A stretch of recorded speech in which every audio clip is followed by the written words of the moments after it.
why did I leave that Oxford and Cambridge career? Why did I leave all of those high titles, intellectual side of things? I sit in my villa in Bali and I'm alone, and I keep telling myself, did I completely choose wrong? Because all I ever wanted was a family. I grieve my brain being silent. That admiration from their point of view becomes an expectation of Dr. Sheen. What does that do to you internally? I was doing 18 hours a day. Really didn't like that at all. I chose for my life to be very public. So you need to then start being very intentional with how much of your life you share. You succeeded, but it comes with a trade-off that pays off. The day a hate comment will stop bothering you is the day a love comment also doesn't make you feel good. Do you feel there's an extra pressure of being in this region and trying to do what you're doing?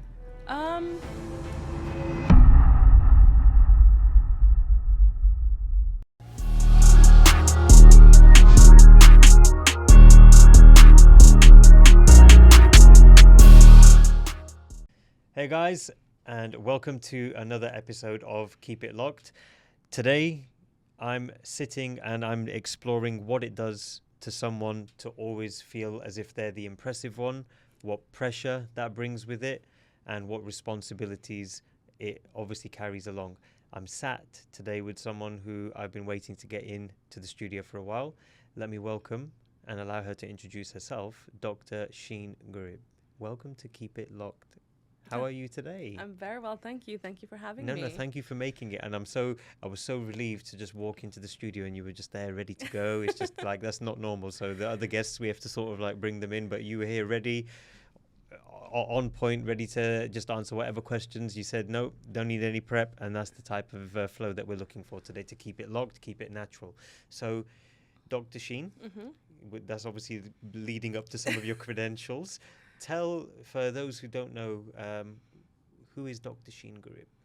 Oh, wow. I guess we're taking it back to the 90s. So I was born in Mauritius, born and raised. I left the island at 18, went to the UK, went to Oxford, did material science. I thought I wanted to be an engineer at the time, hated it. Then I went to Cambridge, did a PhD in medical research. So I was actually trying to figure out how to diagnose back pain better. After 4 years, loved my time as doing a PhD, but didn't want to stay in academia anymore. And that's a recurring theme that you'll find from me, that I very quickly pivot if I don't like something.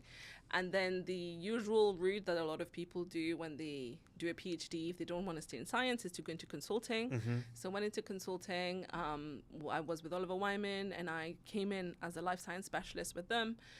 They moved me to Dubai. That was 4 years ago, and loved it. I mean, the reason I moved was because I grew up on an island and I love the nice weather, and the UK does not have that. No, definitely does not offer it. And I visited the island of Mauritius. It's oh, you've been? Yeah, it's very authentic. I did like the traditional feel and the vibe of the people there. They're still living a very nice, simple life, and then you've got the extravagant pieces as well. Correct. It's a nice mix of everything. Yeah, absolutely. So then I thought Dubai is a good option because it's closer to home as well. Nicer weather. Everyone was talking about Dubai. It was post-COVID as well. And I was a little bit done with the UK. So I thought, okay, let me give it a try. If it doesn't work, I had the option of moving back to the office in London. Then I moved. It was 4.5 years ago, and I never left. But I left the job. I really liked the job, but it was demanding. I was doing 18 hours a day. Wow. Really didn't like that at all. And before moving, I had started the podcast when I was in Cambridge during COVID. My housemate was doing YouTube already, and he kind of like pushed me to start the podcast. So it kind of started, and during COVID, people were really consuming content. So it did very well very quickly. But for me, it was like, it's a side hobby. I don't want people to call me a podcaster or a creator. I really wanted my corporate life. When I started not liking consulting, I started looking around. Then I went into a few startups, did a media company, then went into an AI startup.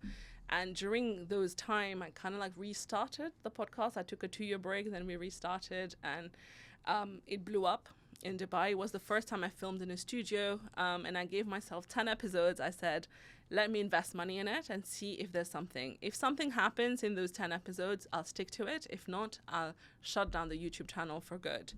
And then on the 10th episode, the final reel I posted, it went viral to 20 million views overnight. Wow.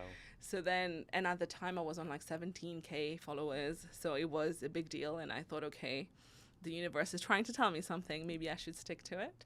Then for a while I tried to do both, but then it kind of picked up. So I thought, let me give it a full-time go. So January of 2024, I went full-time, self-employed to try and do the podcast as a business. And then, you know, many things happened over the years. We've now become the biggest podcast for women in the region. And we've filmed across the world. And on the side, we've also opened, with my business partner, we've opened the Professional Network, which is a community for women professional in Dubai. That's how it started. But then it grew into something way bigger. We have over 21,000 members. And now we've opened the first ever co-working space and podcast studio for women in Dubai. We're on Sheikh Zayed Road. Come visit us. And yeah, so now these are the different hats that I wear at the moment, is the podcast. And we also have a podcast academy. We do podcast management for people as well. And we have the pen. Oh, and I forgot one thing. And I teach at university. Oh, wow. I'm just digesting all of it. Absolutely amazing. I'm going to try and deconstruct some of what you've said. Please go ahead. And correct me wherever I'm wrong, because that's going to lean into a very nice conversation that I believe I've come into the studio with for you today. Okay. To help me learn as well, as a budding podcaster who's probably doing a very similar thing to you, investing in the 10-episode model and putting my all into it to try and get that right formula, which is correct for me, which won't have been the same for you. So first thing first is that you've got some fantastic credentials, so you should obviously always remind yourself of that, and I should remind myself that you've gone through a very organic process. Getting a PhD is no easy feat. Doing it in the UK, I mean, how long did you survive in the UK? So I did 9 years in the UK. Is that it? Come on, man. That's it. That's all you managed to do, and then you quit. You should have at least got to the decade, you know? I know. So you were there throughout Brexit and everything as well, then? Of course, I was there. How did you find that? I mean, I was pro-Brexit. Okay, that might be another podcast. Have you got time next week? Yeah, why not? Perfect. So look, you've been exceptional in most rooms that you enter. Hearing about your brand growth, in parallel to obviously trying to drive a career at the same time, I can appreciate and I can empathize with it, having done the exact same thing myself. So you're focused on, I guess, supporting the growth of talented, ambitious, entrepreneurial women. You've now got a community, as you mentioned, and congratulations again on the other credential of being the first in the region to offer that. Okay. So people will naturally, with the volume you have in your community, let's say, it's fair to say that they'll have a level of admiration for you. And after a certain point, that admiration, from their point of view, becomes an expectation of Dr. Sheen. What does that do to you internally? Knowing that you've got people who've got like expectations on you at any point in time. That's a very good question. I think... Yes. Did it with the first one. Honestly, the first time it struck me, and this came to mind immediately when you asked that question. I came off stage, it was in Sharjah, and this lady was waiting to speak to me, and she's a much older lady. She's like in her 60s, and she came up to me in tears, very emotional, and I was a bit confused. And then she was like, listen, this is going to be a very unwarranted emotional dump on you, but I have to do it. She drove all the way from Abu Dhabi to Sharjah to meet me because she saw I would be speaking, and she said that she's had a very troublesome relationship with her daughter, and she was like, for the past 15 years we don't get along at all. And she started seeing my content online, and the main issue they have, which a lot of Desi people do, is that she wants her daughter to get married, and she's taking a while to get married. And she was, I was putting so much pressure. And she was like, after I've watched your videos and I saw all the different types of women you're interviewing who are doing incredible in life, who are also not getting married, not out of choice, but because they can't find the right partner yet. And she was like, that really blew my mind, and I realized what I was doing to my own kid. And especially she referred to a specific episode where someone shared how their parents' pressure almost pushed them to like take their own life. And she was like, and I apologized to my daughter. It completely changed our dynamic. And she was like, you fixed my relationship with my child. Wow. And I was like, oh my God. And I was like, I am the worst to my own mother. And I was like, this now people have, and the way she saw me was kind of like someone who can fix things. And I felt the weight of that expectation in that moment when she said that to me. And I thought, okay, this is now becoming a lot bigger than I can control. And, you know, people have parasocial relationship with you as well, where they think that they know you because of the snippets of your life that you show, and they do have high expectation. And even recently, it makes me laugh, but it's not funny. You know, with the whole Epstein files happening, they've been releasing names. And one of my friends who's a social media influencer, her name is very similar to one of the names that was on the list. She's called Hala always. Hi, Hala. And people think it's her, and she's Indian, and the other person is Arab. And they keep messaging me now, being like, how can you be friends with Hala? You can't be friends with her. And I was like, again, is that expectation that you think you know my life? And also, this might not be my friend. This might just be someone that I follow on social media. I mean, she is. But it's just... And you realize that expectation is there. And then it became very important for me, especially to protect people who are in my life who did not choose this. I chose this. I chose to be public. I chose for my life to be very public. But then, for example, I can't tag my friends because they get unwanted attention. I can't tag my parents because they get unwanted attention. So you need to then start being very intentional with how much of your life you share. And again, and some people do it really well. Like my business partner, she does it so well. People have no clue about anything about her life. She got engaged and people were like, where did the boyfriend come out from? We didn't even know this was on the picture. So it's that I'm learning from people who do it better than me. But it's also... One thing I remind myself of is that it's the love of these people that make me who I am. It's because of the support of all these people that I get to wear and I get to live the life that I want. So you kind of like have to take it with a pinch of salt that, okay, the love is there and it does bring certain expectations. So you kind of like have to always manage that a little bit and not feel like you don't want this, because it's just hypocritical, because you can't just want the love but not deal with what comes with it. And one advice that I got, which has been very helpful even to deal with hate comments, is the day a hate comment will stop bothering you is the day a love comment also doesn't make you feel good. I can resonate right with that. Because if you feel nice when someone gives you a compliment online, that's why a hate comment will get to you, because you are letting external people influence how you feel. And that's one thing I'm trying to also stop from getting to me, is like, oh, people can say whatever they want. They're saying this about the person they see online. It's not about me personally. And this is a journey. We haven't reached there yet, but I'm trying to separate myself from that. Okay, so I've got a question directly on that. Please. A quick segue, because obviously you mentioned the word Desi. Is that your heritage as well, being from Mauritius? Because I know it has an Indian diaspora. So Mauritius doesn't have indigenous people. We were all brought in from different parts of the world during colonization. So we do think that we were brought from India, but we don't know, because we've traced it back. Like my dad and I actually did a video about this, where we did do the research, and it's like 5 generations ago, my ancestor came at the age of 7 off a boat as an indentured laborer, no name. Right? And so we don't even know which port he got on. We don't know if it was India or Pakistan, but he came from that area on a boat. Okay. So 5 generations later is me. So we don't know, but yes, so Mauritius is a very multicultural country. So you have brown people, you have black people, you have East Asian people as well. But we all look the same somehow, and you will hear like someone who looks Chinese who will speak Urdu. And we all watch Bollywood. So, you know, it's like... So do you understand it? Do you identify as part Desi yourself then? I definitely identify with Desi, because our wedding is very Desi. I learned Urdu in school for 8 years, so I'm fluent. Oh, wow.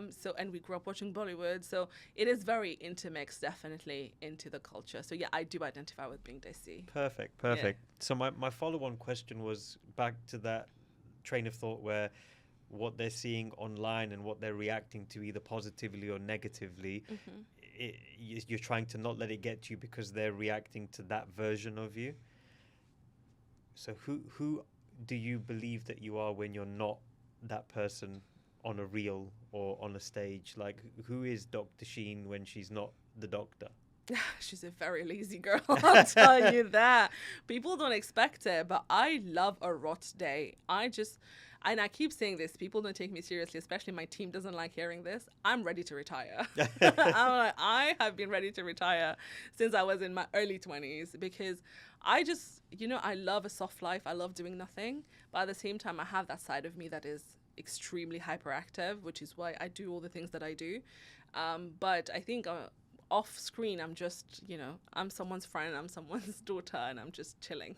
Yeah, no, absolutely. We're human, right? But Yeah. obviously you've got a persona. It's all Yeah. about who you... So do you feel a certain... While you're active, obviously, I keep pausing because I'm thinking about how I approach things for myself, but I'm not obviously as, I guess, widespread online as you are, or publicly speaking as often as you are. But do you feel a certain amount of pressure to maintain your intellectual image in order to continue the work that you do? What do you mean by my intellectual image? Your credentials from your academia and your background, like right now today with the inspirational coaching work that you do, or the guidance that you give through your content and your videos, such as the example you gave, where people feel it quite intensely in a positive way that it's helping them. They can easily, or they most definitely perceive you to have a very high bar of knowledge or intellectual, academic, I guess, prowess, let's call it. Do you feel a certain amount of pressure that comes with that you have to maintain that perception of yourself in order to, because you're always having to raise the bar each time, right? Well, going back to being Desi, obviously, there are expectations. So obviously I was going on that journey of being the golden child and I was doing very well on that. So after I left, there was a big kind of like imposter syndrome that followed me around, and people say it still. My haters, that's the biggest thing they come with. It's like, oh, imagine, I read this comment to my dad. Imagine being her parents, sending her to Oxford and Cambridge for her to have mediocre conversations online now. And I was like, wow, that cuts.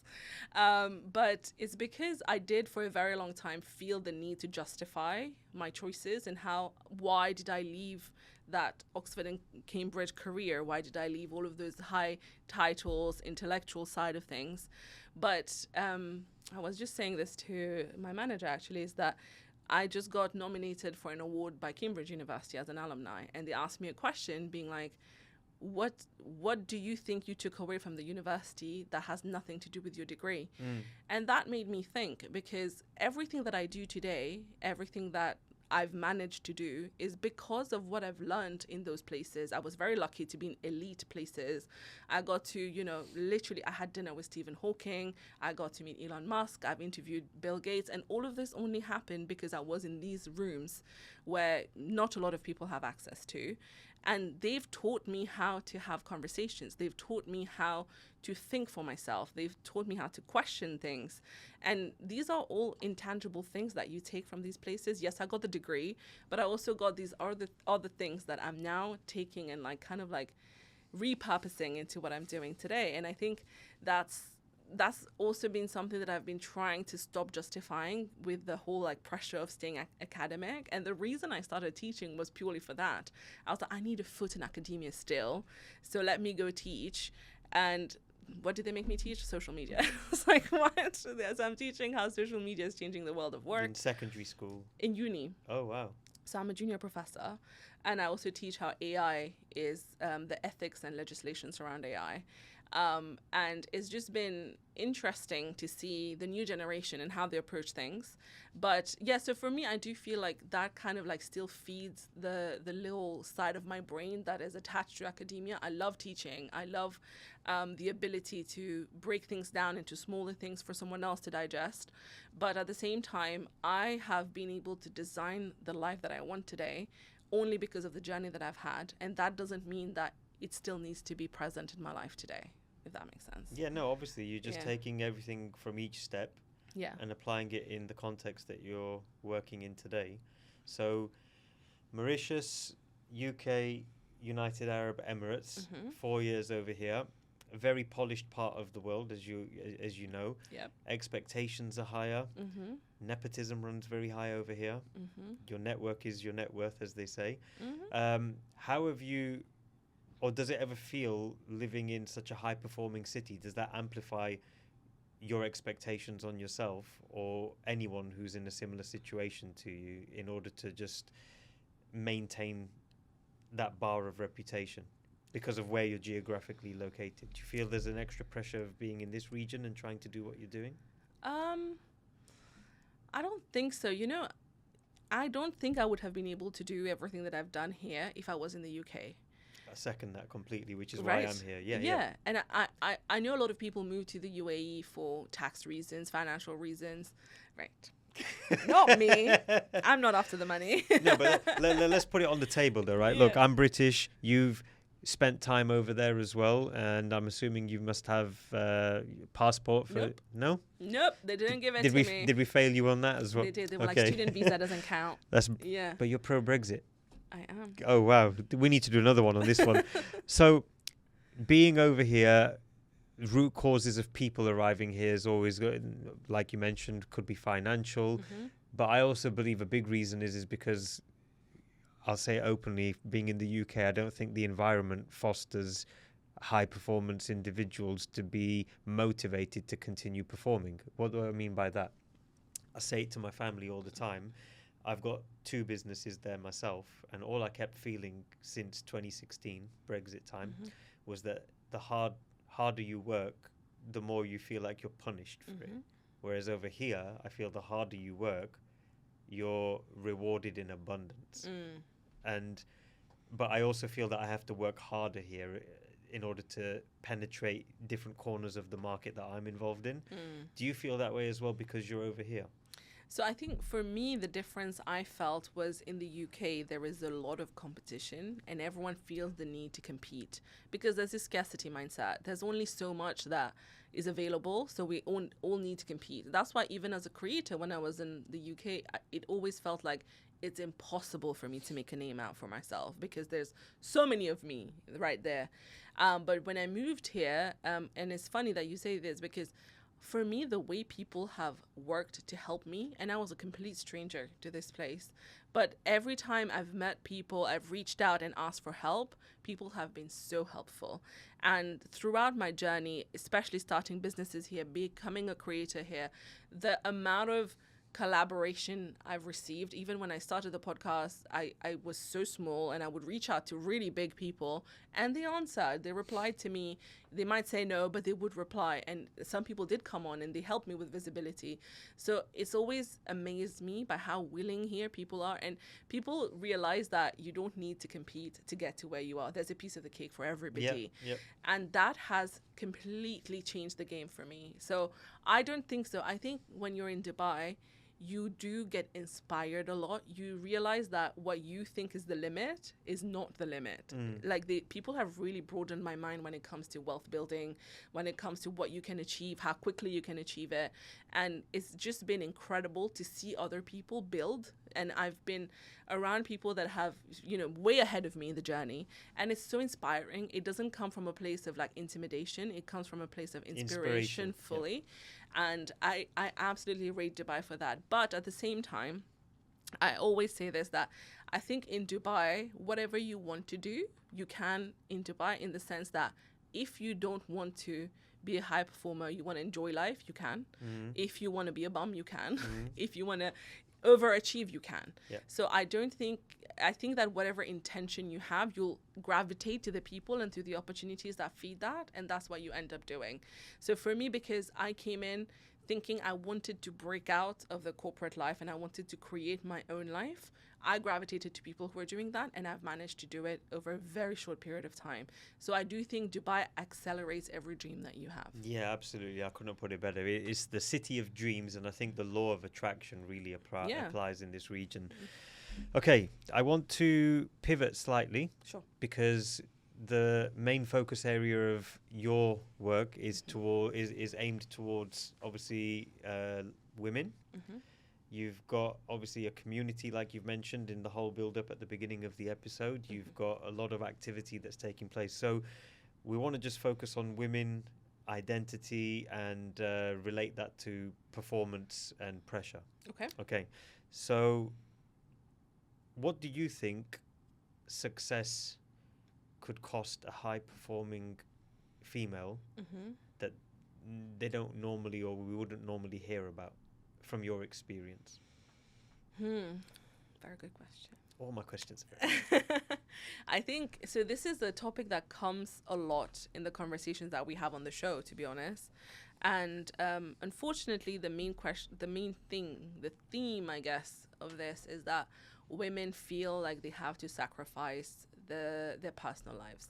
So now we're seeing this wave of women who are in their 30s, in their 40s, who are not married, and they believe that they spent their 20s building whatever they wanted to build, and building their career, building themselves, and they thought that in their 30s would be the time where they can find a partner.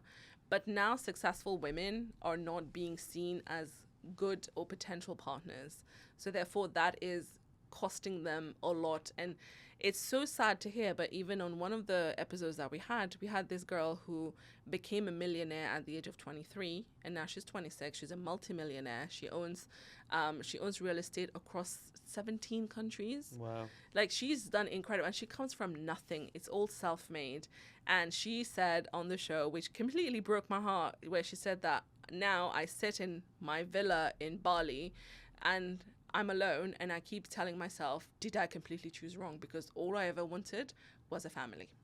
So she was like, have I sacrificed all of this in the pursuit of money and success? And she was like, in a split second, I would give this all away to have a husband and a child. So that tells you that women are being made to feel like if you chose a career, now you can't have a family. And I think that's something that a lot of women are having to navigate today. And I just think it's perception, and it is, that society has created this world where women are being made to feel this way. And also at the same time, I would say that women have been fed the lie that you can have it all. I don't think that's true. I think women can have it all, but not all at the same time. So if you've sacrificed your early years to build a career, you have to understand that this now comes at a price where your dating pool is shrunk when you get in your 30s. Or if you've gotten married really early and built a family, in your 30s, it's a lot harder to now build a business and build a name, and now you might be financially more dependent on someone else. So it is true that you can do everything you want to do, but whether you can do it all at the same time is not true. And I think women probably were led to believe that, do whatever you want, build yourself in the early years, forget men, and then eventually they will come. And now we're facing the reality that that's not how society is. And I think that's probably because men have a lot of catching up to do when it comes to evolution. Women have evolved to become, where they don't need to be financially dependent on a man. And we need men to now evolve a little bit to see women beyond someone who needs to be financially dependent on them. I feel that there's evidence of it happening, but it's not happening as much as I guess we would like to see in terms of the evolution of men. Right. So I don't know if I should apologize on behalf of my gender at this point. You should. So in the example that you gave of this very high performing young lady, there's going to be many of her around the world. Absolutely. Every region, not specific. But then because of what they do, because everyone would be consuming their offering, their service, and their whole perception in today's world is primarily based on what we get to see on social media. So do you feel that those type of people, they have to do a really hard job of hiding any of their pain and stuff by being emotionally edited or stuff like that in order to... Do you get what I'm trying to say? I know what you're trying to say. I think for a while women did have to do that, but I'm seeing more and more a lot of women, like there's this woman that I follow where every day she's talking about how she's a 45-year-old who's never dated, never been married, and she's looking for a husband, and she's on that journey, and she shares the reality of that. And even for Valentine's Day, you would see a lot of women who are single who are saying that, today doesn't mean that you failed in life. This is where I am in my journey. I'm also single, and I see a lot more women being more transparent about this, and I really love to see that, because you realize that everybody's siloed, but everyone is going through the same thing. Yeah. So now that the curtains are lifting a little bit, I think women are realizing, wait a minute, I'm not the problem, because it's women of all colors, all ethnicities, all ages, all type of education and job. So it's not a singular problem. It's a society problem at this point, that women are struggling to find a partner, especially high performing women. And I think now I absolutely rate these women who are brave enough to come online and share their struggles, and especially the emotional side of it, as you say, where they're saying, I'm no longer embarrassed to say that I'm single and I don't want to be. I'm very tired of coming back to my home alone. I'm very tired of the dating pool, and I'm tired of all of this, but I want it. And I think that's one thing where there was this almost shame over you can't say that you want it. You need to be cool about it, play it cool. And I think now we've transcended that, which is great. And I think we're seeing a little bit of a shift towards women being more open about it. Yeah, and unapologetic for being. Yeah, and it's nothing to be ashamed of. So what would you be giving as advice to those type of women in your shows or in any of the talks that you give in this region? Obviously, there's we can touch upon Desi or South Asian people, but I actually believe that it's way beyond that. But what type of, I know it's a very deep topic. What would you say to those women, apart from like commending them for coming out and being open about it?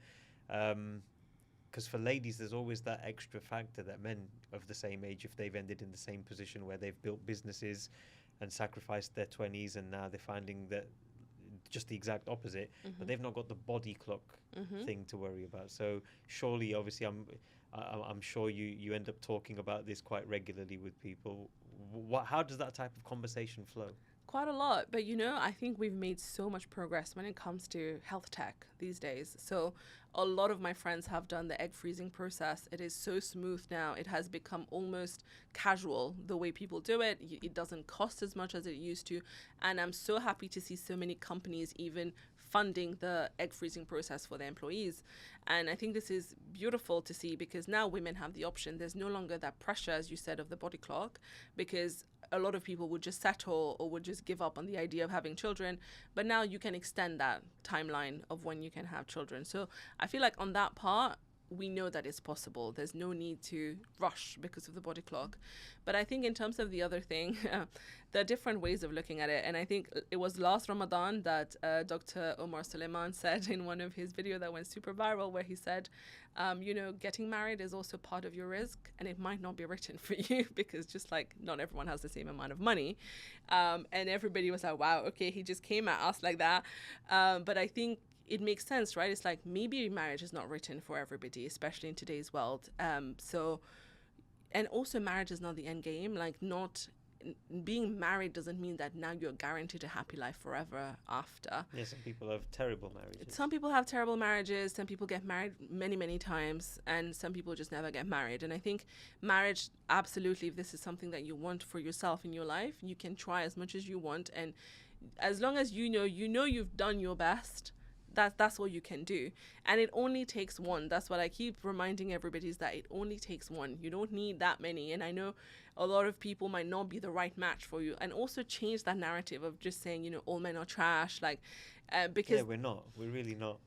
I didn't say that. But I just said that if the more you keep saying that all men are trash, or like, I can't find a good man, there are no good men left, then you're feeding yourself that narrative as well. So then even when you see a good man, you might start seeing them from that lens, and you also attract whatever you put out. So if you keep saying all men are trash, you will just see men that are trash.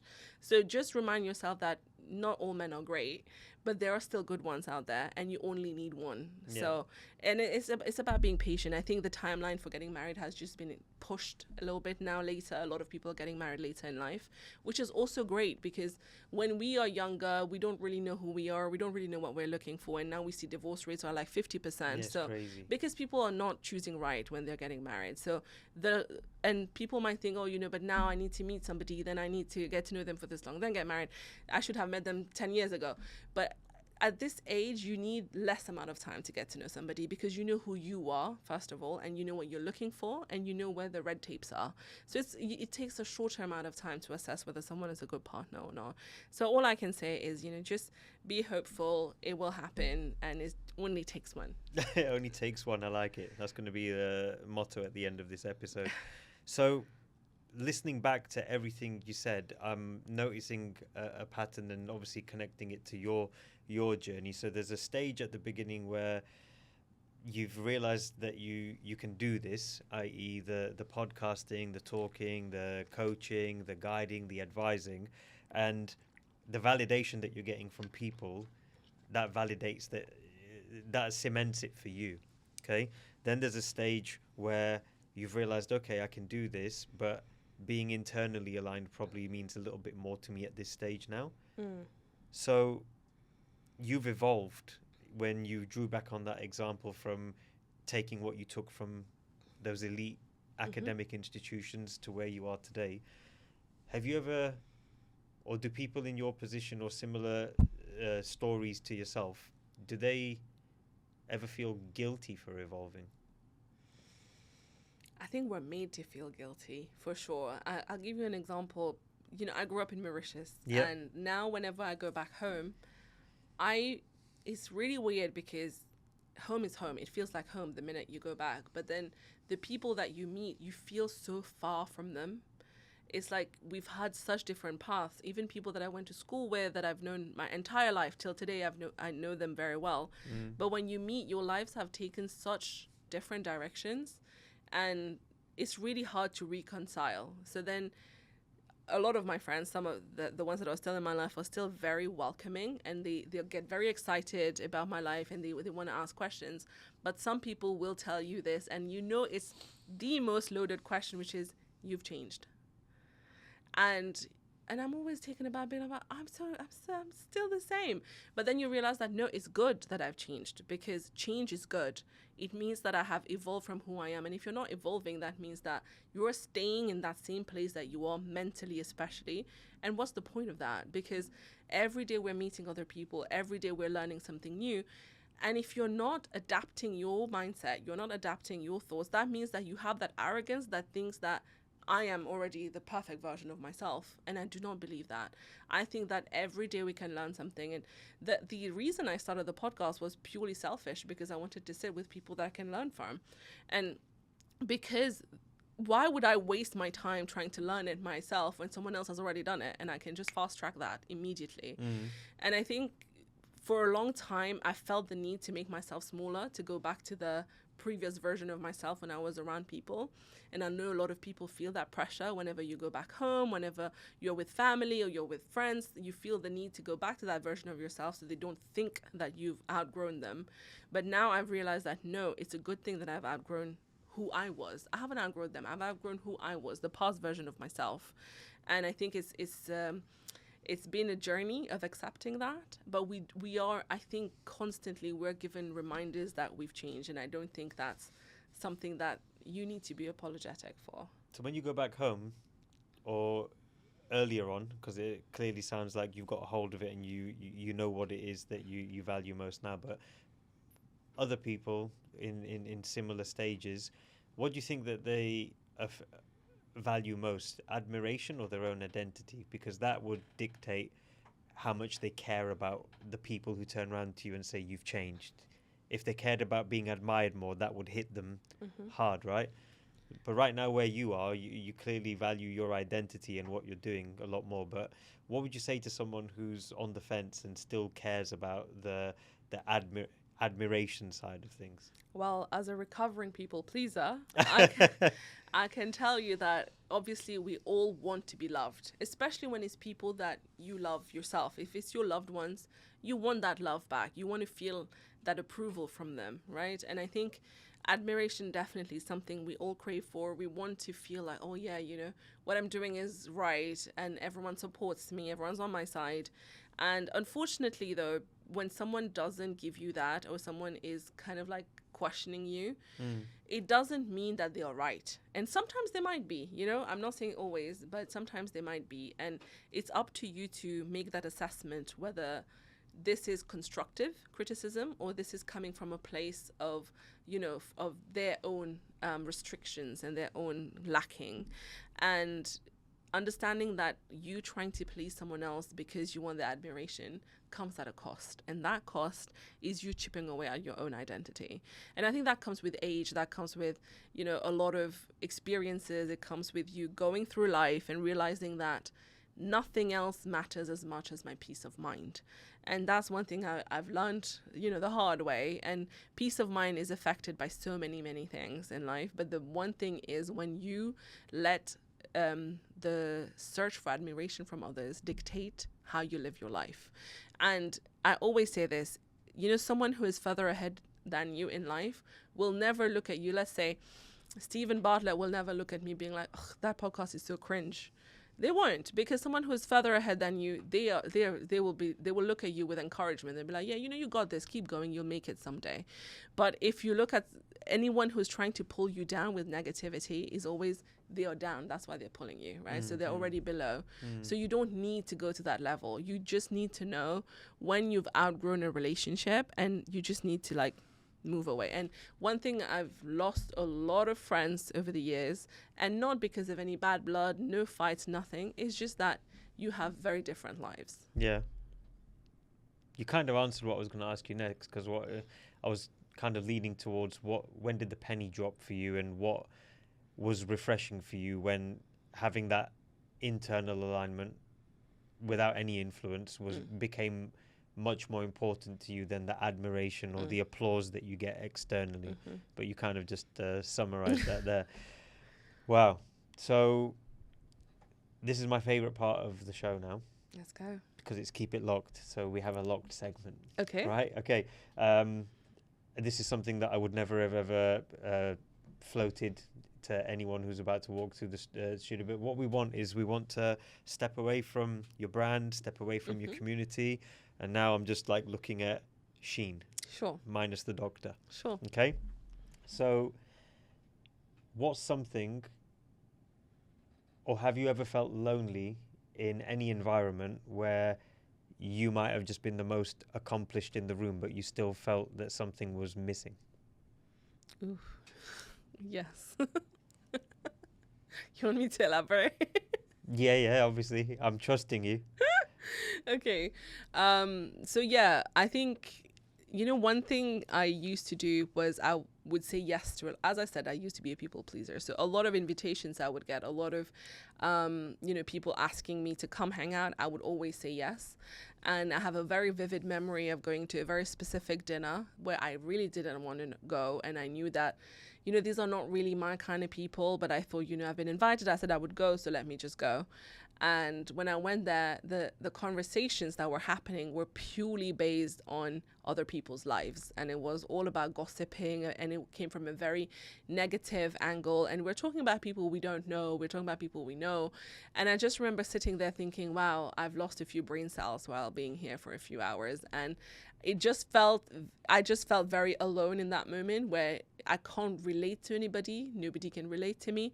Nobody asked me a single question. I didn't ask anybody a single question. And I left and I went home. And I remember that was the day I decided I need to be a lot more selective when it comes to my time. I'm going to fire one more at you then. Go for it. Final one, I promise. Okay, look. Clearly, you have channeled your ambition, and you've poured your energy, your heart, your soul into everything that you do, and I commend you for it. And I'm sure everyone who's seen you and who engages with you, they obviously do it for the same reason. So if we were to, for a moment, label you, and forgive me for using the word label, but if we said that you're a high-achieving female entrepreneur, what do people like you quietly grieve? Oof. Where do we quietly as a result grieve? of the high achievement and what it takes to be that high achiever? What do you miss out on, and what do you so what lacks? There's got to be something that gives for you to. I'll tell you what it is. I grieve my brain being silent. there were days, you know, when and people always ask me, what was the best year of your life? And I would say, honestly, when I was like second year of university, I had no exams. I had no worry in life. I didn't think about jobs. I didn't think about anything. I just knew how to spend my dad's money. And I just always go back to that, because now I feel like I have the responsibility of the world on my shoulder.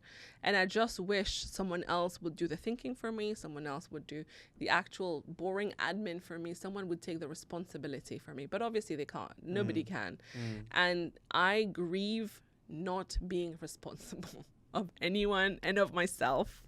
And I think that's what most women probably like me would say, because, you know, at the end of the day, we're not really biologically designed to be this way. So this is what we're kind of like breaking the mold in order for us to be a bit more alpha. There's so much more masculine energy that comes into this.